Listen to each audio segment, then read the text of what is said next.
4.5 বছর তিনি বাংলাদেশ চালাছে। কয় বছর? 4.5 বছর। ওনার জীবনের মধ্যেই 2 ছেলেকে ওনার স্ত্রী স্কুলে ভর্তি করতে গেছে, স্কুলে ভর্তি করতে গেছে, গায়ের কাপড় পুরাতন। তো এখন হেড স্যার বলতেছে যে তোমাকে বাপের নাম কি? তখন বলতেছে আমাদের বাপের নাম, মায়ের মুখের দিকে তাকায়, খালি মায়ের মুখের দিকে তাকায়। তখন হেড স্যার বলে তোমাকে বাপের নাম জিজ্ঞেস করি, মায়ের মুখের দিকে তাকাও খায়। তখন বলে আমার বাপের নাম হলো জিয়াউর রহমান। হেড স্যার বলতেছে এটা কোন জিয়া? তো মায়ের দিকে তাকায়, তা আরাফাত আর কোকো 2 ভাই মায়ের দিকে তাকায়। মা তখন চোখে টিভিতে বলতেছে বল, বাপ নিষেধ করছে, খবরদার আমার পরিচয় দিয়ে ভর্তি না হোস। তো এখন বাপ এটা কোন জিয়া? তখন কি বলবি? তখন বলছে প্রেসিডেন্ট জিয়া। যেই কথা প্রেসিডেন্ট, হেড স্যার লাভ ধরছে, প্রেসিডেন্ট জিয়ার ছেলে আপনারা তো এরকম পুরাতন কাপড় খাওয়া দিচ্ছেন কেন?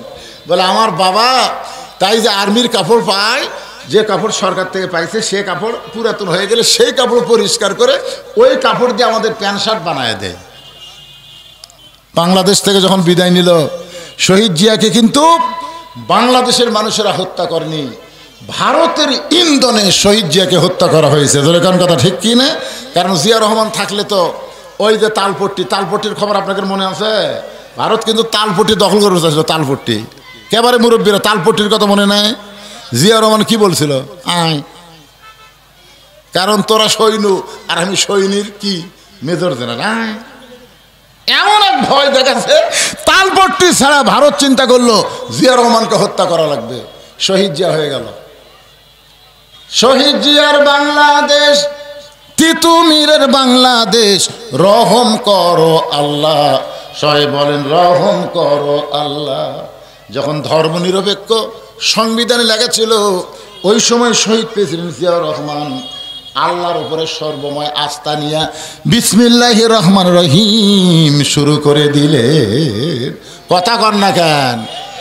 সেই শহীদ জিয়ার দল কিন্তু ইসলামী দল। কিন্তু এখন যে বিএনপি, এইটা নিয়ে আমাকে একটু চিন্তা হচ্ছে। এই বিএনপির আসল নেতা কি ফখরুল ইসলাম না তারেক জিয়া? তারেক জিয়ার প্রত্যেকটা কথা অত্যন্ত সুন্দর। আসলে উনি বিদেশে গেছে, ম্যাচিউর হয়ে গেছে। আমি তো মনে করতেছি যেদিন তারেক জিয়া বাংলাদেশে আসবে, বিমানবন্দরে জায়গা হই মানে 50-60 লক্ষ মানুষ তাকে অভ্যর্থনা জানাবে। তোর এখন কথা ঠিক কিনা? কিন্তু এই ফকা আলমগীর যেদিন ছাত্রলীগ নিষিদ্ধ করা হলো সেদিন সাংবাদিক যা বললো ছাত্রলীগ যে নিষিদ্ধ, আপনার বলেন তো ছাত্রলীগ কি মানুষ না গুন্ডা? কতক্ষণ মানুষ না গুন্ডা? এরা পুলিশের পোশাক পরে মানুষ হত্যা করছে। জোরেকর কথা ঠিক কিনা? সব তদন্ত করে ছাত্রলীগকে নিষিদ্ধ করা হলো, আর বিএনপির মহাসচিব বলতেছে আমরা নিষিদ্ধের পক্ষে না। মাথা থাকে। তারপর ইসকন হিন্দুদের একটা উগ্রবাদী গ্রুপ যারা বাংলাদেশের সব মসজিদ ভাঙ্গে মন্দির বানাবার চায়। এই ইসকন গ্রুপকে নিষিদ্ধ করার কথা যখন বলা হচ্ছে, সাংবাদিক ফখরুল আলমের কাছে বলতেছে কি খবর আপনার? নিষিদ্ধ করার পক্ষে আমরা না, এমনকি আওয়ামী লীগ নিষিদ্ধ করার পক্ষে না। আওয়ামী লীগ লিয়ে নাকি ভোটার দাঁড়াবি। তাই আমার মাঝে মধ্যে মনে হয় এই যে ওবায়দুল কাদের বলতেছিল না, পালায় যাব না, যদি যায় ফখরুল, তার মানে ওবায়দুল আর ফখরুল মানে তলে তলে এক আছে। ধরে কথা কর না করে ভাই। তাই বিএনপিকে আমি বলবো তারেক জিয়ার নেতৃত্বে শহীদ জিয়ার আদর্শ নিয়ে এই বাংলাদেশকে নতুন ভাবে গড়া লাগবে। জোরে কোন কথা ঠিক কিনা বলেন? চলে যাক, ওনার পক্ষে আমি কাম করতেছি, অসুবিধা কি?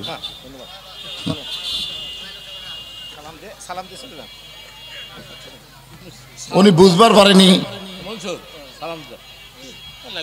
লাগবে না।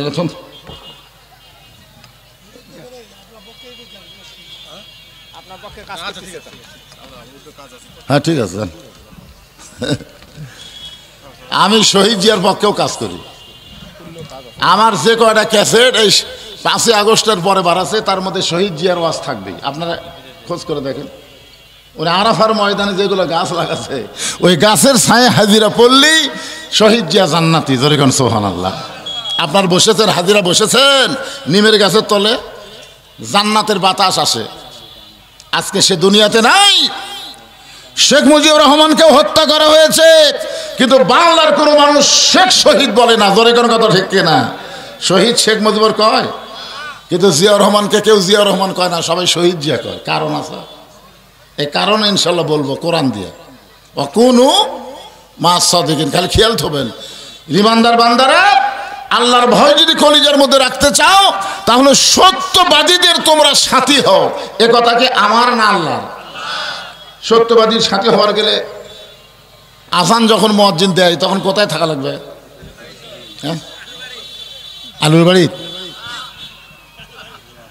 আজান দেওয়ার পরে যারা মসজিদে যায় এদের সঙ্গে যারা জামাত করে তারাই হলো সত্যবাদী, আর আজান শোনার পরে যারা বাহিরে ঘুরঘুর করে এরা হলো মিথ্যাবাদী। জোরে কার কথা ঠিক কিনা? এখন আপনারা বলেন আপনার সত্যবাদীর সাথে না মিথ্যাবাদীর সাথে? আল্লাহ বলেছেন যারা আমাকে বিশ্বাস স্থাপন করেছ, তোমাদের কলিজার মধ্যে আমার ভয় যদি রাখতে চাও তাহলে সত্যবাদীদের দল করো, সত্যবাদীদের সাথে হও, সত্যবাদীদের মার্কা ছিল মারো। জোরে কোন কথা ঠিক কিনা? এই সব কথাই আছে ওদের মধ্যে। হ্যাঁ, একটু মনোযোগ দিয়ে শোনা লাগবে, আর কথাবার্তা চলবে না। যদি তেজের উপরে কারো মোবাইল ধরা লাগে, আমার মোবাইল যদি আমি খালি অন করে রাখি 2 মিনিট ওয়াজ করতে পারবো না, কারণ আমি দেখছি প্রতি ঘন্টায় 40টা করে কল আমার আসে দেশে বিদেশ থেকে। তা আমি কি মোবাইল পকেটে দিয়ে ওয়াজ করতেছি? যাবে না তো। করে এমন একটা জায়গা মসজিদের মধ্যে গেলে যে মোবাইল বন্ধ, মাহফিলে আসলে মোবাইল কিছুক্ষণ বন্ধ থাকা লাগবে। যেরকম ঠিক কিনা? জনগণ বুঝবার পারবে ব্যস্ত আছে। এই জন্যে সবার মোবাইল আপাতত বন্ধ রেখে মনোযোগ দিয়ে কথাগুলো শোনেন। যে কথা বলতেছি, যে কোরআন থেকে আমরা তাফসীর শুনবো, এই কোরআন দিয়ে যখন বাংলাদেশ চলবে, বাংলাদেশের একটা নেতার চরিত্র কেমন হবে এটা আমাদের জানা দরকার। যেরকম ঠিক কিনা? অর্ধ পৃথিবীর খলিফা, বাংলাদেশের মতন 96টা দেশের খলিফা হযরত ওমর জুমার দিনে মসজিদের মেম্বরে বসে যখন খুতবা দিচ্ছেন, মেম্বরে দাঁড়িয়ে যখন খুতবা দিচ্ছেন, এমন সময় এক মুসল্লির সামনে থেকে বলতেছে, আমির আল মুমিনিন, আপনার খুতবা আমরা শুনবো না। আপনার খুতবা আমি শুনবো না এইটা বলে নাই, আপনার খুতবা আমরা শুনবো না। ওমর ফারুকের চোখ দিয়ে দর দর করে পানি পড়তেছে, আর মুখটা মুচকে মুচকে হাসতেছে। পানি পড়ার কারণ হলো, আল্লাহ, উমর যত বড়ই নেতা হোক না কেন, ভুল যদি থাকে তাহলে জনগণ লোকমা দেবে, আর যতদিন লোকমা থাকবে ততদিন নেতা খারাপ হওয়ার কোনো সম্ভাবনা নাই। জনগণ ঠিক কিনা? ওমর ফারুক বললেন, বাজান, আমার খুতবা না শোনার পিছনে কারণ কি? আমি কি উচ্চারণে ভুল করছি, না আমার সুর শক্তি খারাপ লাগতেছে? তখন সাহাবী দাঁড়িয়ে বলতেছে, আমির আল মুমিনিন, আপনার খুতবা না শোনার কারণ হলো আমাদেরকে আপনি খাটো পাঞ্জাবি দিয়ে আপনি লম্বা জুব্বা পরে খুতবা দিচ্ছেন।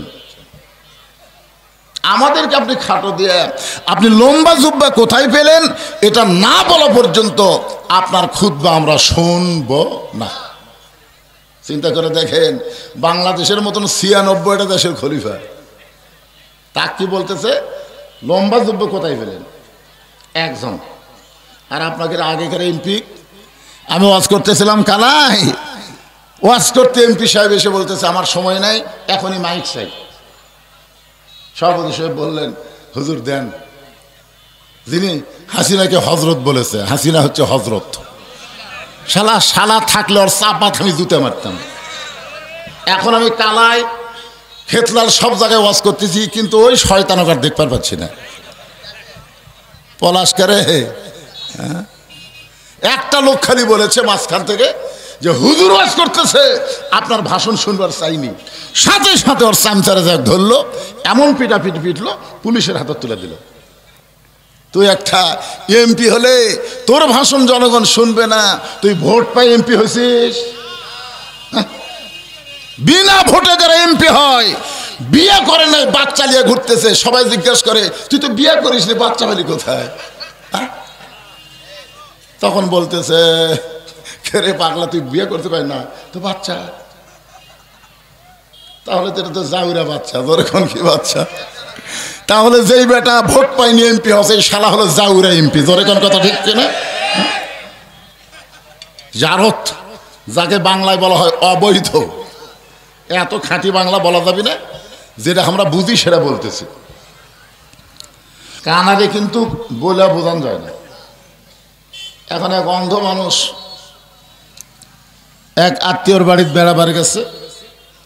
তো এখন আত্মীয় স্বজন বলতেছে, বাবা আপনার জন্য পায়েস তৈরি করা হয়েছে, আপনি কি পায়েস খাবেন? ওই কোনোদিনও খাইনি। তো বলতেছে পায়েসটা দেখতে কেমন? বলে সাদা। তো সাদাটা দেখতে কেমন? কয় বগের মতন। বগটা দেখতে কেমন? তখন একটা কাশি এনে বলতেছে এইরকম। ওই লেড়াছাড়া কয় না খাওয়াই ভালো। কারণ আমরা শুধু গল্প শুনবো না, বাস্তবে বাংলার উন্নয়ন আমরা দেখবো। ধরে কোন ঠিক কি না? যা কিছু করছে সব মারা ধরা, একটা নেতাও পর্যন্ত বাংলাদেশে খুঁজে পাওয়া যাচ্ছে না। অথচ কিছুদিন আগেই বলেছে এটা আমার বাপের দেশ, এটা আমার দেশ, বাবার দেশ, নিজের দেশ। অথচ বর্তমানে সে কোথায়? এখান থেকে বোঝা গেল ইনারা দেশের জন্য কিছুই করতে চাইছিল না। ওনারা চাচ্ছিল বাংলাদেশকে ভারতের অঙ্গরাজ্য বানাতে। জোরে কোন কথা ঠিক কি না? এমন পলান পলাইছে, আমার মনে হয় আমার জীবনে বাংলাদেশের কোনো বিবেক সম্পন্ন মানুষ এই দলকে আর ক্ষমতার চেয়ারে দেখবে না। ধরে কোন কথা ঠিক কি না? যারা দেশের জন্য কিছুই করে না, সব করে নিজের জন্য। অত্যন্ত কাজ কামের দিন, আপনারা দিনের বেলা মাহফিল নেন কেন? আমি তো আর আপনাদের এলাকার খবর জানি না। আসার সময় দেখলাম যে হারে আলুর উপরে মানুষ উপর হয়ে আছে, ঠিক না? আরে মসজিদে 3 বার সুবহান রাব্বিল আযীম বলতেই মাজা লেগে যায়, আর ঘন্টার পর ঘন্টা আলুর উপরে উপর হয়ে আছে। এই সমস্ত কাজ কামের দিন দিনের বেলায় মাহফিল মানুষ হয়? এমনি আমি শুনলাম আপনাদের এলাকায় রাতের বেলা নাকি লোকজনই হচ্ছে না।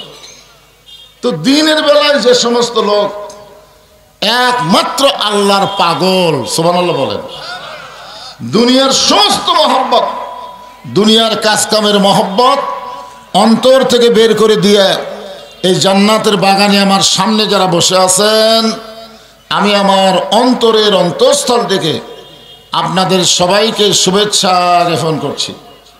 জি আলহামদুলিল্লাহ, আমরা হুজুররা খুব ভালো হয়ে গেছি, বলে খালি ভালো, আলহামদুলিল্লাহ। আসলে এই যে আমরা ভালো আছি, এই ভালো থাকার কারণ হলো দুইটা। একটা হলো শারীরিক, একটা হলো মানসিক। এর আগে কিন্তু আমরা শরীরের দিক দিয়ে ভালোই ছিলাম, কিন্তু মনের দিক দিয়ে একটু খারাপ ছিলাম। মানে মন খুলে কথা বলতে পারিনি। তোর এখন কথা ঠিক কিনা? হ্যাঁ, আলহামদুলিল্লাহ যে আল্লাহ তাআলা শারীরিক সুস্থতা দান করে মানসিক প্রশান্তি লাভের জন্য আজকের এই জান্নাতের বাগানে কবুল করলেন। আমরা খুশি না বেজার? তাহলে জবান করে সমস্বরে সকলে বলবো রব্বানা লাকাল হামদ হামদান কাসীরান তাইয়িবান মুবারাকান ফীহি। আমরা কার প্রশংসা করলাম? কেন করলাম? ভৌগোলিক অবস্থার দিক দিয়ে, একটা ভৌগোলিক অবস্থার দিক দিয়ে আমাদের বাংলাদেশ এমন একটা জায়গায় অবস্থিত যার 3 দিকে হলো ভারত। 3 দিকে কি? ভারত।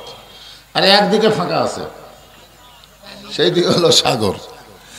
গতকাল ভারতের একটা নায়ক, এখন বুড়া হয়ে গেছে, এর নাম হলো মিঠুন চক্রবর্তী। নাম কি? ও ফেসবুকে একটা স্ট্যাটাস দিচ্ছে যে বাংলাদেশকে দখল করতে আমাকে 15 মিনিট সময় লাগবে। মানে ওরা এমন একটা মোশন নিয়ে আছে যে আমরা 3 দিকে ভারত আছি, একদিকে সাগর আছে, বাংলাদেশ পলাবি কোন দিক দিয়ে? আপনারা বলেন তো, বাংলাদেশ কি পলানোর দেশ? পলাবে যারা ভারতের দালাল, যারা, ঠিক কিনা বলেন?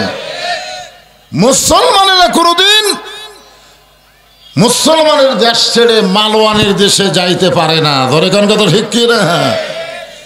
আর এই ফাটাকেষ্ট, ফাটাকেষ্ট কিন্তু সিনেমা করছিল, নাম হলো ফাটাকেষ্ট।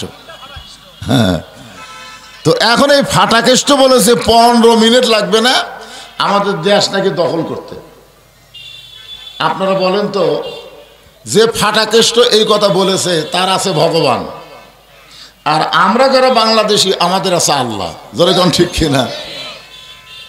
এখন রাত 9টার সময় 5তলা বিল্ডিংয়ের 1.5 লাখ টাকার খাট, 12,000 টাকার কম্বল ওড়ে তা মানে দিয়া বলতেছে আমার বাড়ি আমার ঘর আমাক নামাইকে। আপনারা বলেন তো ঘুমের আগে একটা দোয়া আছে না নাই? আপনারা পড়েন আল্লাহুম্মা বিইসমিকা আমুতু ওয়া আহইয়া। ফেরেশতা বলতেছে আল্লাহ ঘুমের আগে দোয়া পড়ে আল্লাহ তো আহইয়া। এই দোয়াটা বাদ দেয় ই যে দোয়া পড়লো যে আমার বাড়ি আমার ঘর আমাক নামাইকে, আল্লাহ বলতেছে একটু ধৈর্য ধরো, একটু ধৈর্য ধরো ভারতের মোদি, তোমাদের দিল্লিও তোমাদের থাকবে না, দিল্লিও বাংলার দখলে আসবে। ধরে কোন কথা ঠিক কিনা? একটু ধৈর্য ধরো। কারণ গজওয়াতুল হিন্দ, আল্লাহ নবীর একটা হাদিস আছে, হিন্দুস্তানের সাথে মুসলমানের যুদ্ধ হবে, এই যুদ্ধে ভারত থাকবে না, যেই দিল্লি আগে মুসলমানের ছিল আবার মুসলমানের দখলে চলে আসবে। সুবহানাল্লাহ। কোন রাত 3টার সময় একটা ভূমিকম্প, জোরে কোন কি কম্প?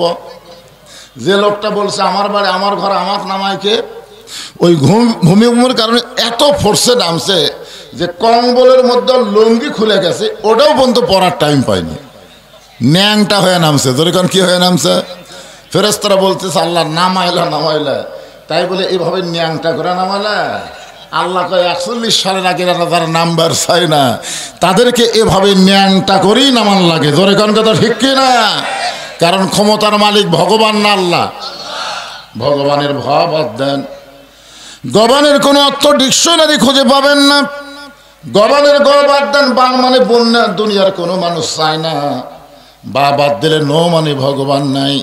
আর আমরা যাকে আল্লাহ বিশ্বাস করি, আল্লাহু লা ইলাহা ইল্লা হুয়াল হাইয়ুল কাইয়ুম, যদি মন চায় আলিফ বাদ দেন লিল্লাহি মা ফিস সামাওয়াতি ওয়াল আরদ, আবার যদি মন চায় লাম বাদ দেন লাহুল মুলকু ওয়া লাহুল হামদ, আবার যদি মন চায় আর একটা লাম বাদ দিয়ে দেখেন হুয়াল্লাহুল্লাযী লা ইলাহা ইল্লাহু।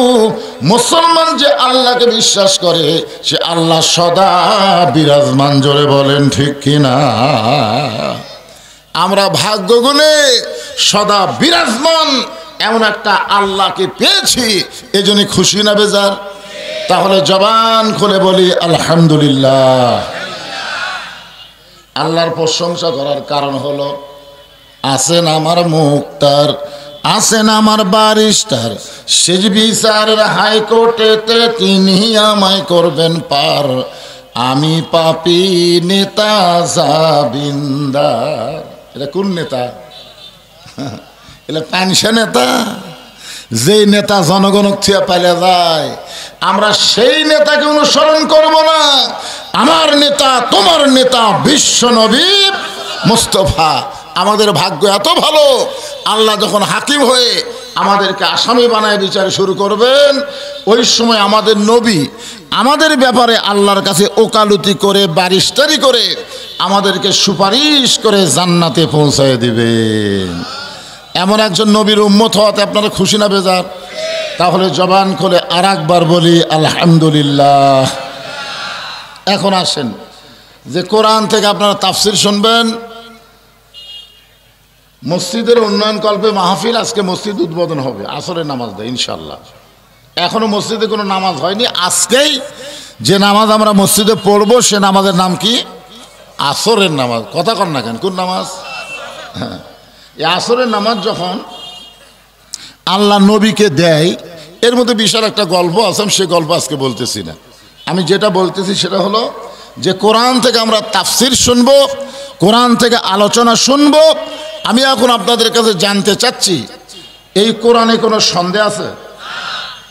যারা বলতেছেন আল্লাহ মরার আগে তারা তান বোবা হয়, আর একবার চান্স দিলাম, এই কোরআনে কোনো সন্দেহ আছে? এই কোরআনে কোনো ধোঁকা আছে? এই কোরআনে কোনো গোজামিন আছে? স্বাধীনতার পর থেকে এখন পর্যন্ত বাংলাদেশ যে আইন দিয়ে চলতেছে, এই আইনের মধ্যে কোনো সন্দেহ আছে? নাই। এই আইনের মধ্যে কোনো গোজামিল আছে? এই আইনের মধ্যে কোনো ভুল আছে? আচ্ছা, যে সংবিধান দিয়ে আমাদের বাংলাদেশ চলতেছে, এই সংবিধানের মধ্যে কোনো সন্দেহ আছে? গোজামিল আছে? ভুল আছে? তাহলে আমরা মুসলমান। আমরা মুসলমান। আল্লাহর কোরআন থাকতে সন্দেহ, ভুল গোজামিল নিয়ে চলতে চাই আর মরে গেলে জান্নাত পাবো, জান্নাত তোমার মামার বাড়ি না। জান্নাত পাইতে গেলে আল্লাহর কোরআনকে বাস্তবে গ্রহণ করা লাগবে। জোরে কোন কথা ঠিক কি না? আমরা সবাই চাই এই বাংলাদেশে আর আমরা মানুষের তৈরি আইনে চলবো না, আগামীতে আল্লাহর কোরআন আইন দিয়ে বাংলাদেশ চলবে। আপনারা চান কি চান না? চান, পান বা না পান চাওয়া লাগবে তো। রাসূল বলেছে মান সাল্লাল্লাহু তাআলা আশ-শাহাদাতা বিসিদকিন বাল্লাগাহুল্লাহু মানাজিলাশ শুহাদা ওয়া মাতা আলা ফিরাশিহি রাওয়াহুল বুখারী কিতাবুল মাগাজি।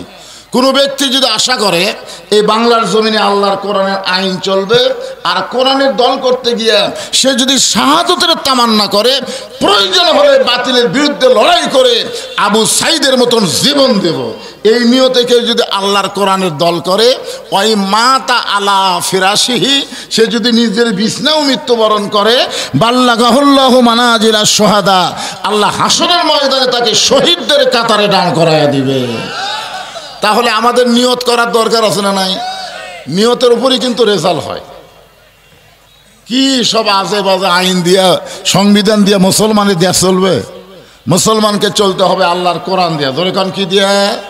যার কারণে আল্লাহ বলেছেন অনুনাজ্জিলু মিনাল কুরআনি মা হুয়া শিফাউ ওয়া রাহমাতুল লিল মুমিনিন।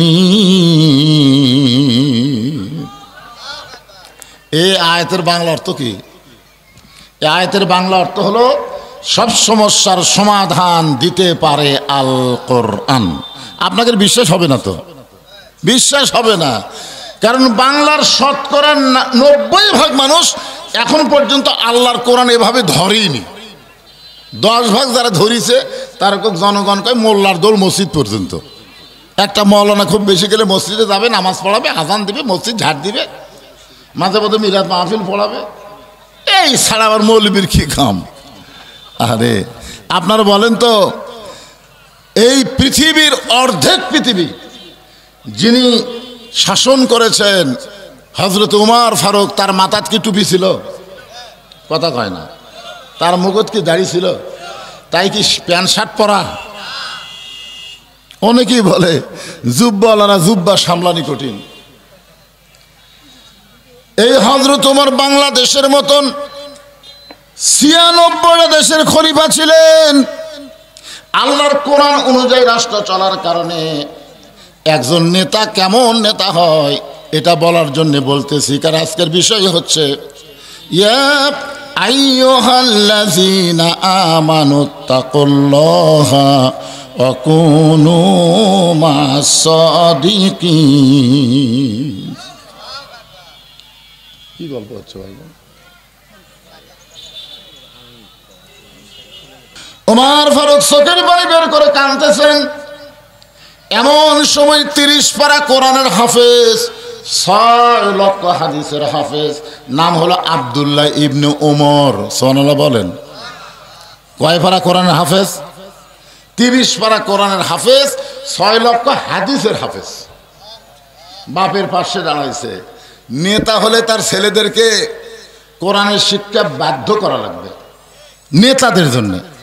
আজকে আমরা এই মাদ্রাসার উন্নয়নের কথা বলি, মাদ্রাসায় ছাত্র পাওয়া যায় না, সব ছাত্র গেছে হাই স্কুল কলেজে। কি আপনি জানেন? আল্লাহ কোরআনে বলেছে ইন্নামা আমওয়ালুকুম ওয়া আওলাদুকুম ফিতনা, নিশ্চয় তোমার সম্পদ আর তোমার সন্তান হলো তোমার বিপদের কারণ। আপনি সন্তানকে আজে বাজে শিক্ষা দিয়ে সন্তানকে শয়তান বানাচ্ছেন। আপনি হজ করে এসে আল্লাহ আল্লাহ করতেছেন। আল্লাহ কয় এত সহজ না। কু আনফুসাকুম আহলিকুম নার, জাহান্নামের আগুন থেকে যদি বাঁচতে চাও আগে তুমি খালি বাঁচলে হবে না, তোমার আহাল পরিবার নিয়ে বাঁচা লাগবে। ধরে কোন কথা ঠিক কি না? 30 পারা কোরআনের হাফেজ, 6 লক্ষ হাদিসের হাফেজ আব্দুল্লাহ ইবনে ওমর বাবার পাশে দাঁড়ায় বলতেছে, রে নবীর সাহাবীরা, তোমরা খাটো পাঞ্জাবি হলেও তো নতুন পোশাক পরে নামাজ পড়তে আইছো, কিন্তু আমার পরনের দিকে তাকায় দেখো, আমার পরনে নতুন কোনো কাপড় নাই।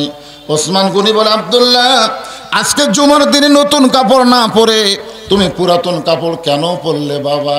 আব্দুল্লাহ রে, আজকে জুমার দিনে সবাই নতুন কাপড় পরেছে, কাপড় কেন পরো নাই? আব্দুল্লাহ চোখের পানি নিয়ে কান্দের বলে, আমি যদি নতুন কাপড় পরে আজকে জুমার নামাজে আসতাম তাহলে আমার বাবার জুব্বা লম্বা হতো না। আমি যদি আজকে নতুন কাপড় পরতাম তাহলে আমার বাবার জুব্বা কি হতো না? লম্বা হতো না। রে নবীর সাহাবীরা, যেদিন থেকে আমার বাবা মদিনার খলিফা হয়েছে সেদিন থেকে আমার বাবা কোনো রাত্রিবেলা ঘুমায় না। সবাই যখন ঘুমায় তখন আমার বাবা চোরের মতন চুপি চুপি মানুষ কিভাবে আছে এটা দেখার জন্যে।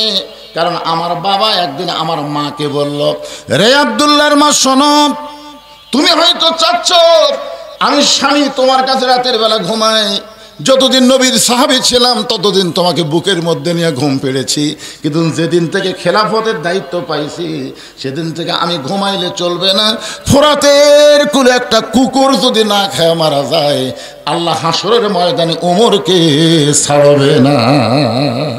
ইন্নাল্লাহা ইয়ামুরুকুম আন তুআদ্দুল আমানাতি ইলা আহলিহা ওয়া ইযা হাকামতুম বাইনান নাস আন তাহকুমু বিল আদল।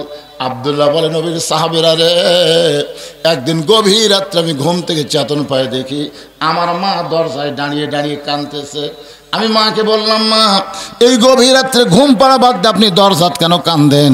আমার মা বলে, আব্দুল্লাহ তোকে বলা হয়নি বাবা, যেদিন থেকে তোমার বাবা মদিনার খলিফা হয়েছে সেদিন থেকে আর রাত্রেবেলা ঘরতে ঘুমাই না। উমরের ছেলে আব্দুল্লাহ বলতেছে, তোমরা সবাই যখন ঘুমাও তখন আমার বাবা চোরের মতন মদিনার অলি গলি ঘুরতে গিয়ে দেখে মরুভূমির মধ্যে একটা তাঁবু, তাঁবুর মধ্যে গভীর রাত্রে দুইটা বাচ্চা কাঁদতেছে, বারবার বলতেছে, মা আমাদের খিদে লাগছে, খাবার দাও। মা বলতেছে, বাবা একটু ধৈর্য ধারণ করো, গোস্ত সিদ্ধ হলেই তোমাদের খাবার দেব। ওমর ফারুক চিন্তায় পড়ে গেলেন, দুম্বার গোস্ত হলে বড় জোর 8 ঘন্টা লাগবে, উটের গোস্ত হলে 1 ঘন্টা লাগবে, এত গভীর রাত হয়ে গেল এখন পর্যন্ত গোস্ত সিদ্ধ হয় না, এটা কেমন মা? সন্তানগুলো ক্ষুধার জ্বালায় কান্দে আর মা বলতেছে ধৈর্য ধরো, গোস্ত সিদ্ধ হলেই খাবার দেব। ওমর ফারুক লোকমা দিলেন, তারপর পাশে গিয়ে বললেন, মা আমার মনে হয় তুমি মদিনার কোনো মানুষ না, মদিনার মানুষ এভাবে গভীর রাতে তাঁবু টাঙ্গায়া মরুভূমিতে থাকবে না। মা গো, তোমার 2টা সন্তান ক্ষুধার জ্বালায় কাঁদতেছে, এখন পর্যন্ত তোমার গোস্ত সিদ্ধ হয় না, এমন কি গোস্ত সিদ্ধ করো? মেয়েটা মানে পথিক, আমার বাড়ি হলো ইয়ামিন দেশে, আমি শুনতে পাইলাম মদিনার খলিফা ওমর অত্যন্ত ভালো মানুষ, আমার 2টা এতিম বাচ্চাকে নিয়ে মদিনাত আসলাম। উমরের দরবারে গিয়ে দেখি এত মানুষের ভিড়, আমি ভিড়টা ঠেলে একটা মহিলা মানুষ, উমরের কাছে যাবার সাহস পাইলাম না। নিয়ত করেছি আগামীকাল সকালবেলা উমরের দরবারে যাব, এই নিয়ত করে মরুভূমির মধ্যে তাঁবু টাঙ্গায়া আমার 2টা বাচ্চাকে বুকের মধ্যে নিয়ে আমি ঘুমাবার চাই, কিন্তু আমার 2টা এতিম বাচ্চার এত পেটে খিদা লাগছে, খিদার জ্বালায় যখন বারবার কাঁদতেছে আমি তখন ওদের সান্ত্বনা দেওয়ার জন্যে পাতিলে পানি আর পাথর ঢুকায়া নিচে আগুন জ্বালায় বলতেছে, বাবা গোস্ত সিদ্ধ হলেই তোমাদের খাবার দেব।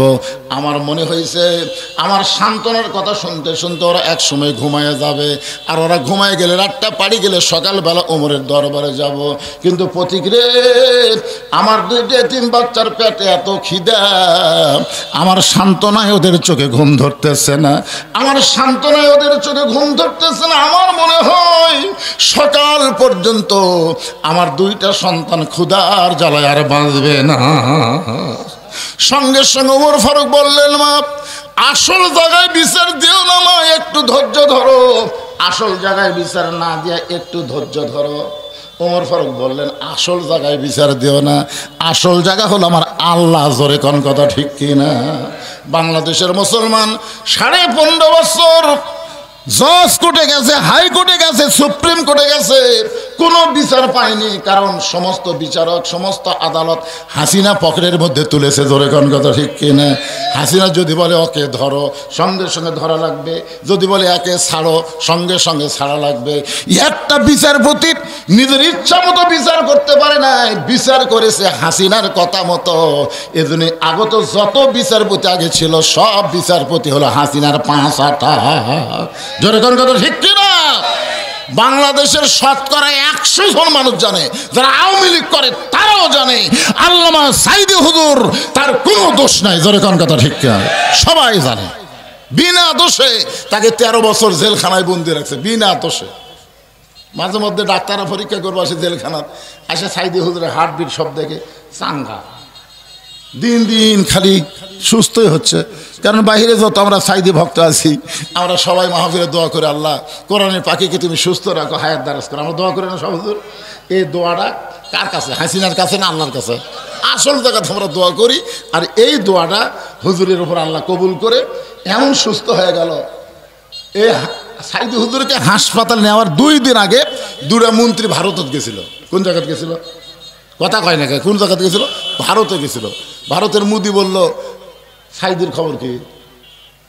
কয় টনটন, হবে না, হবে না, ওকে বের করে হাসপাতালে নেওয়া লাগবে। ওই ভারতের মোদির কথা মতো হাসিনা ফ্যাসিস্ট আল্লাহর ওলিকে জেলখানা থেকে বের করে হাসপাতালে নিয়ে গিয়ে তাকে হত্যা করা হলো। জোরে কোন কথা ঠিক কথা বলেন না কেন? আমরা তখন কার কাছে বিচার দিলাম? আল্লাহ, যার কেউ নাই তার কি আছে? আল্লাহকে যা, তোরকে চোখের পানি আমি ব্যথা দেবো না। 24 সালে যদি একটা নির্বাচন দিয়ে নামতো, তাও হাসিনার কাপড় চুপড় থাকতো। জোরে কোন কথা ঠিক কি না? কিন্তু 24 সালের শেষের দিকে আল্লাহ এমন নামালো ভাই, কাপড় নেই, ন্যাংটা। জোরে কোন কি কথা কর না কেন?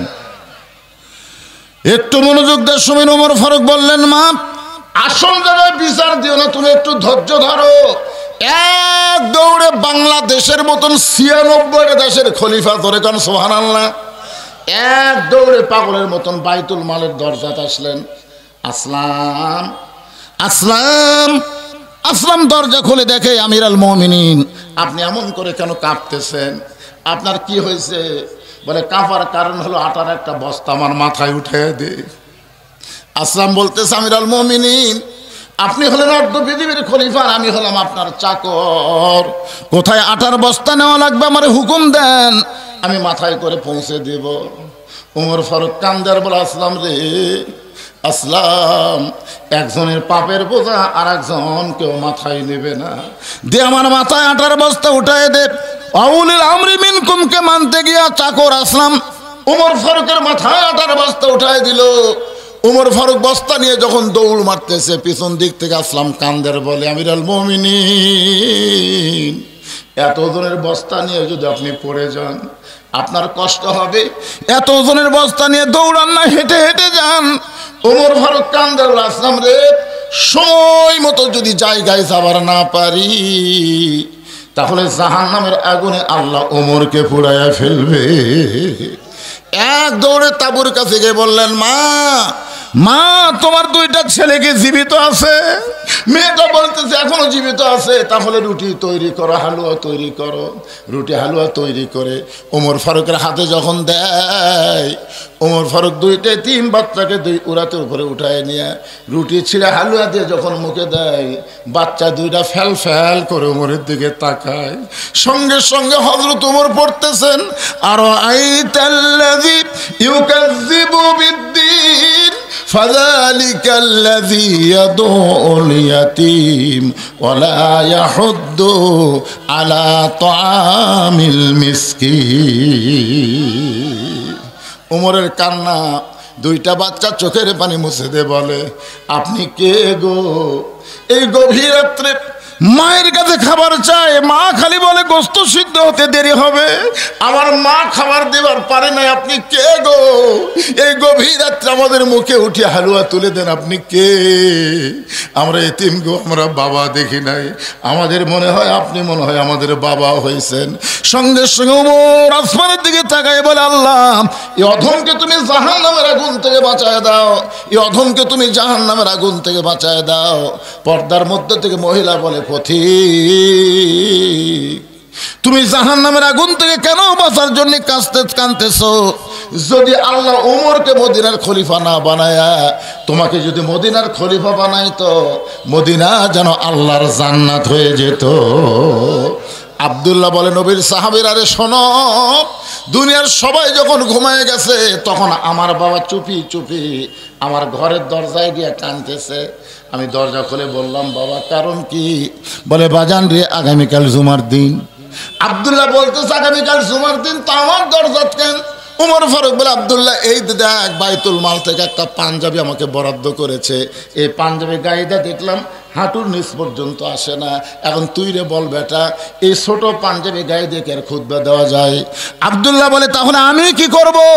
উমর ফারুক বলেন, তোকে বাইতুল মাল থেকে যে পাঞ্জাবিটা দেওয়া হয়েছে বাজান, ওই পাঞ্জাবিটা তুই আল্লাহর রাস্তায় আমাকে দান করে দে।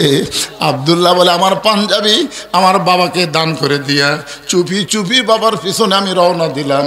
বাবা ঘরের মধ্যে ঢুকে নিজের কাপড় আমার কাপড় একত্র করে বাবা লম্বা জুব্বা বানাইছে, আর সেই জুব্বা গায়ে দেয় বাবা খুতবা দেয়। এখন বলো বাবার খুতবা শোনা যায় কি না যায়? সমস্ত সাহাবীরা চিল্লায় বলে, আল্লাহর কোরআন দিয়ে যখন রাষ্ট্র চলবে তখন এমন ভালো মানুষকে মুসলমানেরা নেতা হিসাবে দেখতে পাবে। আল্লাহর কোরআন দিয়ে রাষ্ট্র চললে ভালো মানুষও পাবেন। এই জন্য আল্লাহ বলতেছেন, যারা আমাকে বিশ্বাস স্থাপন করেছো, ইয়া আইয়ুহাল্লাযীনা আমানু, যারা আমাকে বিশ্বাস স্থাপন করেছে, আত্তাকুল্লাহ, আল্লাহর ভয় যদি তোমাদের কলিজার মধ্যে রাখতে চাও, ওয়াকুনু মা'আস সাদিকিন, সত্যবাদীদের তোমরা সাথী হও। এই সত্যবাদী বলতে আপনারা কাদেরকে বুঝতেছেন? কাদের? নামাজ পড়ে না সত্যবাদী? অনেক নেতা আছে নামাজ পড়ে না, ভোট লিবি। আপনারা বলেন তো, যেই নেতা নামাজ পড়ে না, ই যদি হিন্দু হয় সেটা ভিন্ন কথা, কিন্তু মুসলমানের বাচ্চা যদি হয়, লা সালাত লা ঈমানা, যার নামাজ নাই তার কোনো ঈমানই নাই। জোরে কোন কথা কথা বল না কেন ভাই? বুখারী শরীফের হাদিস, বুখারী, বাইনাল আবদি ওয়াল কুফরি তরকুস সালাত। বান্দার কাফের মধ্যে পৃথক করার জিনিসটা হলো নামাজ। যে নামাজ পড়ে সে আল্লাহর বান্দা, যে নামাজ পড়ে না সে হলো কাফের। আপনি রোজা না রাখলে কাফের হবেন, কোরআন হাদিসের কোনো জায়গা নেই। যাকাত না দিলে আপনি কাফের হবেন, এ কথাও নাই। আপনি হজ না করলে কাফের হবেন, এ কথাও নাই। কিন্তু নামাজ আদায় না করলে আপনি কাফের হবেন, এ কথা বহু জায়গাত আছে। এখন যে আপনারা ওয়াক্তিয়া মসজিদ করছেন, এই মসজিদের মধ্যে কি হবে? একা একা না জামাতে? কারণ কি? কারণ তুমি যে দলই করো, বিএনপি করো, আওয়ামী লীগ করো, জামাত করো, তাবলিগ করো, পীর মুরিদি করো, করো, অসুবিধা নাই। কিন্তু আজান দেওয়ার পরে তুমি কি করবা? আওয়ামী লীগের মধ্যে যারা নামাজ পড়ে ওরাও মসজিদের মধ্যে ঢুকবে, বিএনপি, জাতীয় পার্টি, তাবলিগ, পীর মুরিদি, জামাত সবাই মসজিদের মধ্যে ঢুকবে। জোরে করার কথা ঠিক কিনা? যারা নামাজ পড়ে, আমি তাদের কথা বলতেছি। এখন ঢোকার পরে কি করবেন? আওয়ামী লীগ কি করবেন? কিছু করবেন?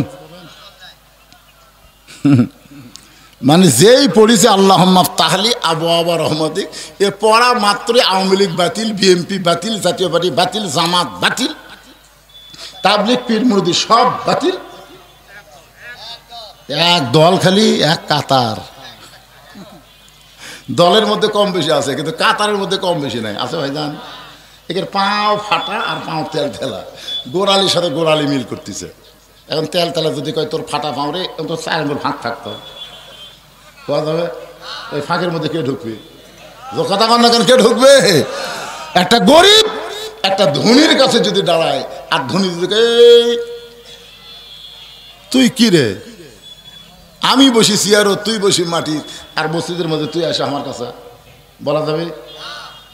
একজন নেতা, একজন চামচা, একজন এসপি, একজন চৌকিদার এক কাতার ভদ্রভাবে নামাজ পড়বে। এই নামাজটা নবী পাইছে পবিত্র মক্কায় নবুয়তের 10ম বৎসরে। একটু মনোযোগ দিয়ে শুনবেন। ওয়াকুনু মা'আস সাদিকিন বুঝাইতে গিয়ে বলতেছি, নবুয়তের 10ম বৎসরে নবী নামাজ পাইলেন। কত বছরে? নবুয়তের 10ম বৎসরে নবী নামাজ পাইছেন। লাইলাতুল মেরাজে আল্লাহ নবীকে 5 ওয়াক্ত নামাজ দিলেন। নামাজ পাওয়ার পরেও নবী 3 বছর মক্কা ছিলেন। কয় বছর? নবী কোরআনের যেখানে আয়াত আছে সেখানে কিন্তু পড়ার কথা নাই। দেখেন আপনি কোরআনের শুরুতেই পড়েন, পড়েন সবাই পড়েন, জালিকাল কিতাবু লা রাইবা ফিহি হুদাল লিল মুত্তাকিন আল্লাযীনা ইউমিনুনা বিল গায়বি ওয়া ইউকিমুনাস সালাত। তাহলে কোরআনের শুরু থেকে শেষ পর্যন্ত 82 বার, ধরে কোন কয়বার? 82 বার নামাজ পড়ার কথা বলছে না কায়েম করার কথা? বাড়িতে যখন একা একা নামাজ পড়বেন সে হচ্ছে নামাজ পড়া, আর মসজিদে যখন জামাতে নামাজ পড়বেন সেটা হলো নামাজ কায়েম করা। ধরে কোন ঠিক কিনা? এই কায়েম করবার গেলে বক্তার ওয়াজ দেওয়া হবে না। আমি যত ওয়াজ করি মসজিদের জন্য কিন্তু টাকা কালেকশন করা যাবে, কিন্তু নামাজ কায়েম করা যাবে না। নামাজ কায়েম করতে গেলে আল্লাহ কোরআনে বলেছেন আল্লাযীনা ইম্মাক্কান্নাহুম ফিল আরদ, মুসলমানের মধ্যে কাউকে যখন ক্ষমতার চেয়ার দেওয়া হবে সেই মুসলমান নেতার 1 নম্বর কাজ হলো বাল্য বিয়ে বন্ধ করা, 1 নম্বর কাজ হলো মাদক মুক্ত সমাজ গড়া, 1 নম্বর কাজ হলো পদ্মা সেতু নির্মাণ করা। সব কাজ হবে, কিন্তু 1 নম্বর কাজ হচ্ছে আকামুস সালাত, নামাজ কায়েম করা।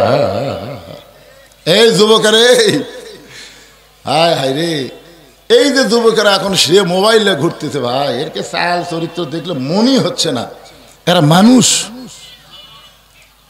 3 জন একসাথে বসে আছে, কোনো গল্প নাই। 3টা লোক বসে আছে, একটা গল্প নাই একেবারে, তুই শরীর কিরকম, 3 জনের হাতত, 3 জনই মোবাইলে বসে আছে। একটা বাড়ির যা দেখেন, মায়ের হাততে একটা, বাপের হাততে একটা, পুষকে একটা, চাওয়াল তার হাতও একটা। বাড়িতে মানুষ নাই, কোনো শব্দ নাই, সবাই মোবাইল দেয়। যেই সময় যুবকের হাতে 4G 5G মোবাইল গেছে সেই সময় ওয়াজ দিয়ে আমাদের বাংলাদেশের যুবকদেরকে নামাজি করা যাবে না, যাবে না। ওরা নামাজ ধরবে যখন হবে চামড়া ঢিল, আল্লাহর সাথে দিবি মিল। সারা জীবন ঘুষের চাকরি করছে, সারা জীবন চাকরি দিয়ে রিটায়ার করছে, তখন কান্দিচ্ছে আল্লাহ আমি আর কোনোদিন ঘুষ খাবো না, আমি আর ঘুষ খাবো না আল্লাহ। দুই ফেরেস্তা কয় আল্লাহ এর কানা সাথে চল মারবো, বাইর হয়ে আর কানা সাথে বসাবো। আল্লাহ কয় তোরা এত খেপলি কেন? কয় শালার যতদিন চাকরি ছিল এই ঘুষ খাচ্ছে, আর যেই চাকরি গেছে আর তওবা করতেছে। আল্লাহ কয় না, এখন যতই কান্দুক আমি আর তওবা কবুল করব না। যৌবনকাল শয়তানক দিয়ে বুড়া বয়সে মসজিদে যাবেন সিয়াল লিয়ে, এই ধান্দাত আছেন? যৌবনকাল শয়তানক দিয়ে বুড়া বয়সে মসজিদের কাছে সিয়ার লিয়ে এতদিন যারা কাতারে নামাজ পড়তো, এই সিয়ারওয়ালার জন্য নামাজ মাকরু হয়ে গেল। জোরে কোন কথা ঠিক কিনা? এই জন্য ফতোয়ার কিতাব আছে, নামাজে যে কয়টা ফরজ তার মধ্যে একটা ফরজ হলো দাঁড়িয়ে নামাজ পড়া। জোরে কোন কথা ঠিক কিনা? আপনার তো মসজিদ উদ্বোধন করবেন, ঠিক আছে আলহামদুলিল্লাহ, কিন্তু এই ওয়াক্তে মসজিদ যেন কোনো সিয়ার না ঢোকে, কোনো সিয়ার যেন না ঢোকে। কারণ সিয়ার মানে আল্লাহর সঙ্গে গাদ্দারি করা, আল্লাহর সঙ্গে শয়তানি করা। আল্লাহ বলেছেন কুমুলিল্লাহি কানিতিন, দাঁড়াও আল্লাহর জন্য কানিতিন, আনুগত্য নিয়ে দাঁড়াও। তুমি হেঁটে হেঁটে মসজিদে আসো, আসেই তুমি সিয়ারত বসো, তুমি কার সাথে ফাজলামো করতেছো একটা বার খেয়াল করো। কারণ তুমি যে ঘরের মধ্যে গেছো, ঘর কার? কথা কন না কেন? এই ঘর হলো আল্লাহর। আল্লাহর ঘরের মধ্যে গিয়া যেইভাবে আল্লাহর হুকুম তোমাকে আমল করা লাগবে। তুমি যদি হাঁটু ভাঙ্গা, পাও ভাঙ্গা, অসুস্থ হও, তাহলে তুমি বসে নামাজ পড়ো, দাঁড়াবার না পারলে বসে পড়ো। বসে যদি না পারো তোমার কষ্ট হয়। আমি মক্কায় দেখেছি অনেক লোক কাবার দিকে ঠ্যাং দিয়ে বসে আছে, তারপরেও বসে নামাজ ইশারার দ্বারা পড়তেছে। বাগানকে একটু মনোযোগ দিয়ে শুনবেন। নামাজ কায়েম হলে আল্লাহ কোরআনে বলেছেন ইন্নাস সালাতা তানহানিল ফাহশাই ওয়াল মুনকার, একমাত্র নামাজই পারে মানুষকে যাবতীয় খারাপি থেকে বাঁচায় দিতে। তাহলে সেই নামাজ কায়েমের দরকার আছে না নাই? কথা কন। মডেল মসজিদ তো অনেক হয়েছে, মডেল মসজিদ। আমার এলাকার কিছু ছেলে হাইস মাইক্রো নিয়ে টাঙ্গাইল গোপালপুর গেছে, গোপালপুর টাঙ্গাইল 201 গম্বুজ একটা মসজিদ আছে। তো ওটা দেখে এসে আমাকে বলতে, হুজুর 201 গম্বুজ মসজিদ আপনি দেখছেন? আমি বললাম এখনো দেখিনি। হায় হুজুর, গেছিলাম হুজুর আমরা 13-14 জন, দেখে আসলাম সেই মসজিদ হুজুর। আমরা ছাদের উপর যা গম্বুজ গুনেছি 201টা। আমি বললাম তোমরা দেখলে গেছিলা কখন? 11টার সময় গেছিলাম হুজুর। তো ফিরলা কখন? 3টার সময়। তো 11টার সময় গেলে 3টার ফিরলে মাঝখান যে একটা জোহরের নামাজ, আর কথা কয় না। না হুজুর আমরা মসজিদ দেখবার গেছি হুজুর, মসজিদ আমরা দেখবার গেছি। তা আপনারা কি মসজিদ দেখার জন্য বানাচ্ছেন নাকি? রে এটা আজকে তো একটা মসজিদ উদ্বোধন হবে, এটা কি আপনারা দেখার জন্যে না ভিতরে ঢোকার জন্যে? হ্যাঁ, ভিতরে ঢুকতে গেলে কেমনে ঢোকা লাগবে একটু মনোযোগ দিয়ে শুনবেন। ভিতরে ঢুকতে গেলে শরীর পাক, কাপড় পাক, নামাজের জায়গা পাক, মসজিদের জায়গা যে পাক এ ব্যাপারে কোনো সন্দেহ নাই। কিন্তু ঢুকতে গেলে 2টা পাক নিয়ে আপনাকে ঢুকতে হবে। একটা শরীর পাক আর একটা শরীরের কাপড়কে পাক নিয়ে যখন মসজিদের মধ্যে ঢুকবেন, আল্লাহ পাকের ঘরের মধ্যে ঢুকে যখন আপনি নামাজের নিয়ত করবেন, আমি নফল নামাজের কথা বলতেছি, যখন নফল সুন্নতের নিয়ত করবেন রাসূল বলেছেন আনতা আবুদুল্লাহ কান্নাকা তারাহু ফাইল্লাম তারাহু ফাইন্নাহু ইয়ারাকা। আনতা আবুদুল্লাহ কান্নাকা তারাহু ফাইল্লাম তাকুন তারাহু ফাইন্নাহু ইয়ারাকা। তুমি যখন আল্লাহর ইবাদতের মধ্যে শামিল হবে, আল্লাহ পাক তোমাকে দেখতে পাবে। যদি আল্লাহকে তুমি দেখতে পাবে, যদি তুমি দেখার মতন চোখ না থাকে, আল্লাহ তোমাকে দেখবে, এই বিশ্বাস তোমার কলিজার মধ্যে নিয়ে আসতে হবে। আপনারা বলেন তো মসজিদের মধ্যে ঢুকলে আমরা আল্লাহর ঘরের মধ্যে ঢুকলাম, আল্লাহকে আমাকে দেখবার পাই? কতক্ষণ দেখবার পাই? দেখবার পাই মানে আল্লাহর রহমতের মধ্যে আপনি ঢুকে গেলেন। এই জন্য আল্লাহ কোরআনে বলেন ইয়া আইয়ুহাল্লাযীনা আমানুস্তাঈনু বিস-সাবরি ওয়াস-সালাহ ইন্নাল্লাহা মা'আস-সাবিরিন। আল্লাহু আকবার। ইমানদারেরা শোনো, তোমরা যদি আল্লাহর কাছে কিছু পাবার চাও তাহলে ধৈর্য আর নামাজের ভিতর দিয়ে চাও। আপনারা বলেন তো বাংলাদেশের কোন জায়গার মধ্যে আমাকে ধৈর্য কম? এখানে অন্তর থাকে, সত্যি কথা কোন তো বাংলাদেশের মধ্যে সব জায়গায় কিন্তু আমাকে ধৈর্য আছে, কিন্তু মসজিদের মধ্যে ঢুকলি এ ঢোকার পর থেকে খালি ঘড়ি দেখা, ঢোকার পরই ওর কামই হলো ঘড়ি দেখা। নিজের ঘড়ি দেখে তখন হচ্ছে না, পাশে বলতে ভাই কয় মিনিট, এখনো 3 মিনিট আছে ভাই। তখন আফসোস করে বলতেছে আজ ঘড়ি লড়তেছে না ভাই, আজ ঘড়ি লড়তেছে। ওই লোকটাই মসজিদ থেকে বার হয়ে 8 ঘন্টা 4 সালে গল্প করতেছে, একবার ঘড়ি দেখতেছে না। ধরে কোন কথা ঠিক কি না? দেখেন আল্লাহ কেন বললেন আস্তাইনু বিস-সাবরি ওয়াস-সালাহ। খালি নামাজ পড়লে হবে না, নামাজের মধ্যে ধৈর্য আনতে হবে। ধরে কোন কথা ঠিক? হ্যাঁ, নামাজের মধ্যে যখন ধৈর্য নিয়ে আসবেন, নামাজ আর ধৈর্যের মাধ্যমে আপনি যা চাবেন আল্লাহ আপনাকে তাই দিবে।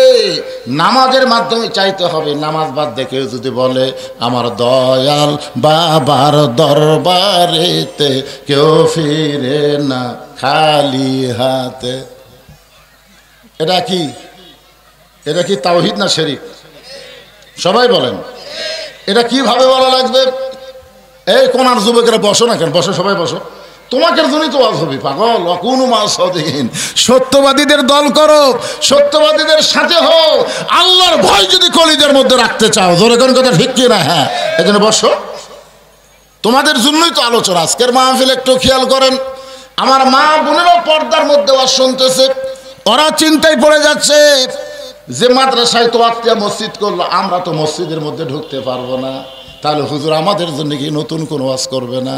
আমার মা বোনদের জন্য মাত্র 4টা মিনিটে ওয়াজ করবো। ধরে কোন কয় মিনিট?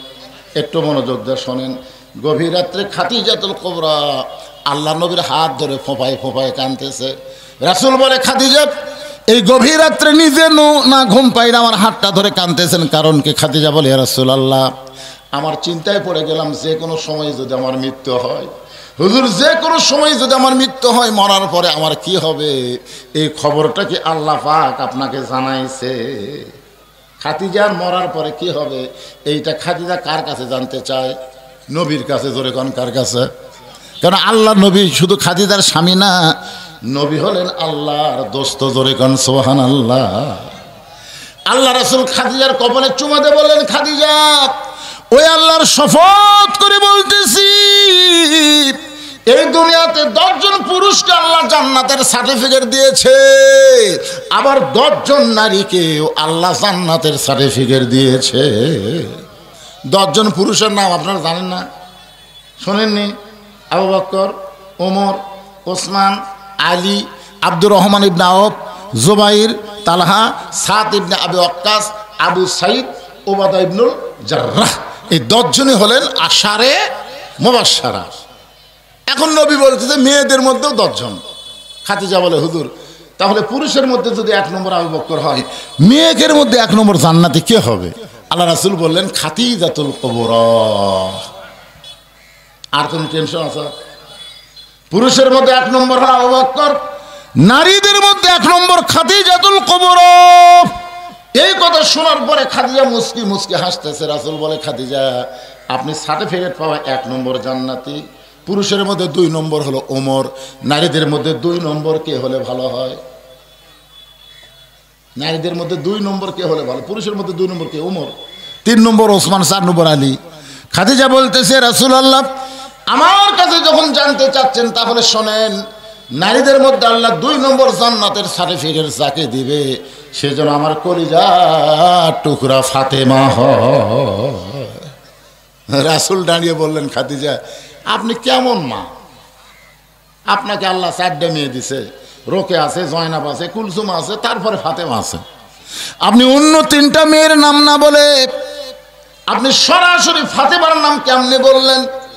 খাদিজা বলতেছে, ইয়া রাসূলুল্লাহ আপনি নবী হতে পারেন, কিন্তু আপনি বাবা, আর বাবা কোনোদিন কোন সন্তান কেমন এটা বলতে পারবে না, কারণ বাবা আনন্দে মাতিয়া সাগরে ভাসাইয়া সেই যে চইলা যায় খবর লয় না।